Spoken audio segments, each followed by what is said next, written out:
big ass bike. So this is the police bike they use in the Netherlands, of course, with different colors. Wow, big ass bike.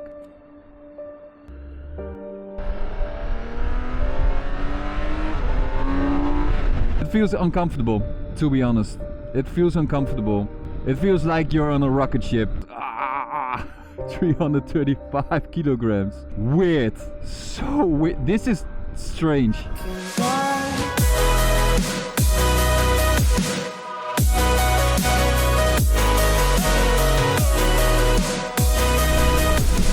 Alright guys, how you doing? Today I'm testing the BMW K1600GT. And this is a big boy. 6 cylinders, 335 horsepower, 175 Newton meter. This is ridiculous.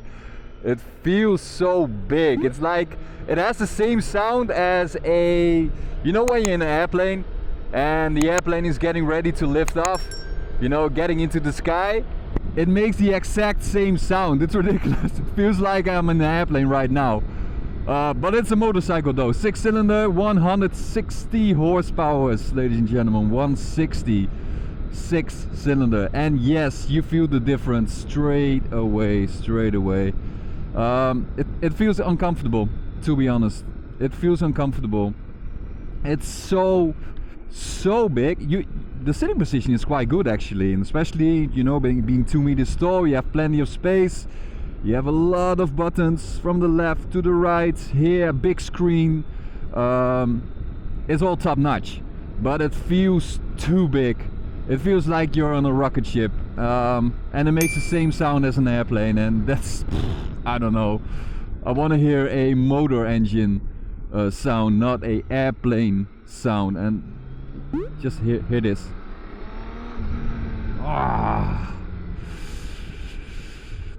Okay, I really need some adjustment time for this bike. Yeah, it's a 6 cylinder, so I'm used to a 1, 2, 3 and 4 cylinder. I've been on all of them many times before, but yeah, okay. This is something different. Totally something different. It's too big, especially into this corners. 335 kilograms. Oh, and I have a foggy visor again. Terrible. Okay, I definitely need some, I think around 10 to 15 minutes to get adjusted to this bike.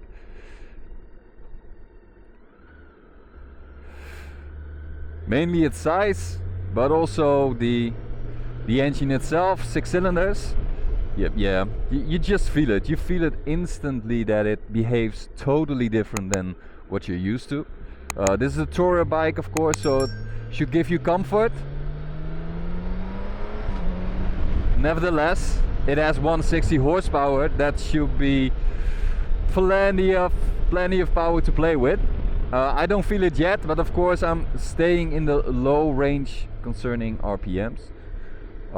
So low revs, and I'm already in 3rd gear right now. I should be in 1st. But nevertheless, today I just want to have a chill out ride, relax a little. This is a tourer, a big bike. It should give me comfort and ease. And this is one of the last, oh yeah, there's the power. If you push the throttle handle a bit more, you feel it instantly. So no, this is the last day of the season for me.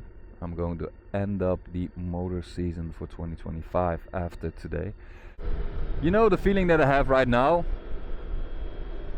next as being on a plane, is being in a truck. You know, a semi-truck? It feels so big.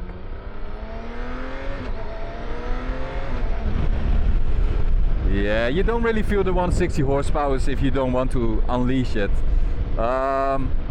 Like many other bikes, especially with inline 4, this is even worse, you know. With a 6 cylinder, you really have to push it into the revs, high up in the revs, before any power gets unleashed. And this is the same thing, even more than we're used to with 4 cylinders. So nothing to worry about. Always when you see, oh wow, that bike has 160 horsepower, I need to be aware of that. Of course you need to be aware of that, but it's fine if you just cruise with it a little, and that's what I'm planning to do so today. It's not a racing bike, so I'm not going to use it as a racing bike. Oh wow, that agility is weird, so weird. This is strange because this is a bike of 335 horsepower.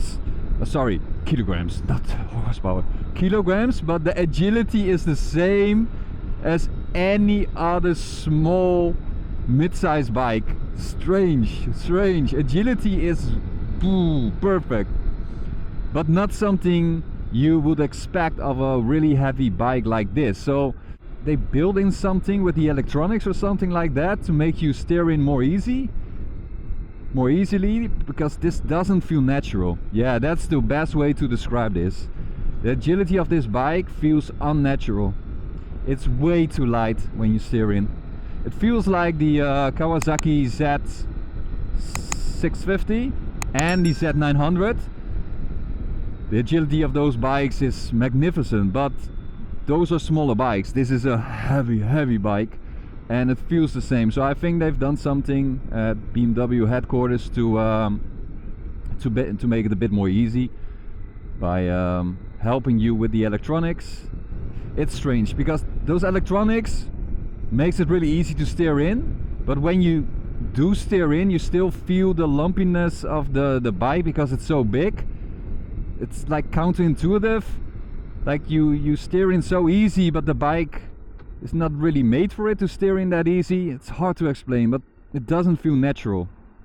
It doesn't feel natural. I'd rather have a bike that feels heavy when it is heavy, and it is a heavy bike. So I wanted to steer in a bit more in the heavy way, and you really have to put effort in it to get it around the corner, put your weight into it, and that's not the case.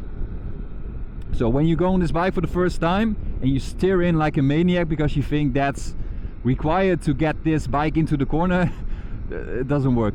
Just take it really light. Oh, weird, it's so weird. I need to look it up if other people experience the same thing, but for me this is discomfort. It's too easy to steer in. Alright, enough about that. Alright, next up, this bike is a special bike, and that's something you probably already have seen in the thumbnail of this video. This is the exact same bike as the Dutch police uses nowadays. So if you ever go to the Netherlands or you're from the Netherlands, you may recognize this bike because yeah, police agents, police officers riding on motorcycles use this bike. I'm not sure at this stage that I can understand why that's the case, why they choose to ride on this bike. It has a lot of Newton meters, 175, but it's not there in the low range. And just imagine yourself as a police cop, whatever you want to call it, chasing after the bad guys, and you need that push, right? You need that instant power, and it's not really there. But maybe you need to get adjusted to the style of the bike, how it behaves, how it works. Looking at agility, maybe that's the main reason why they chose this bike, because this agility allows you to ride it within streets, small streets, even when it's so big.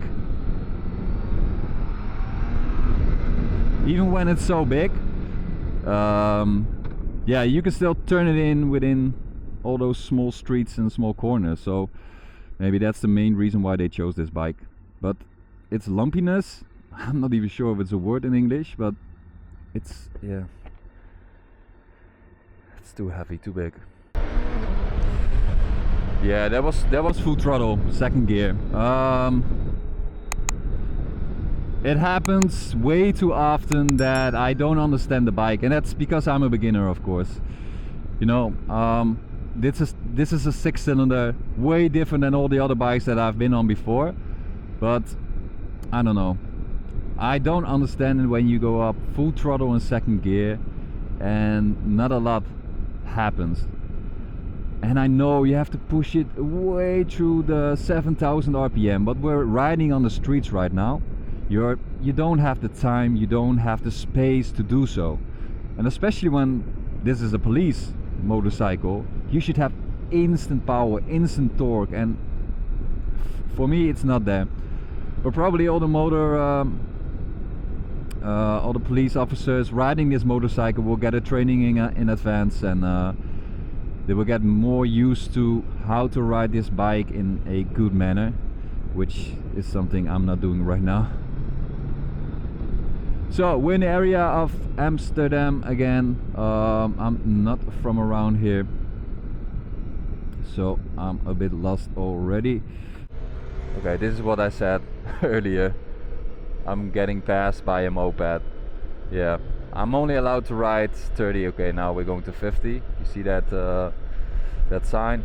So 30 zone is over now. Oh, he's taking a lot of risks. Oof.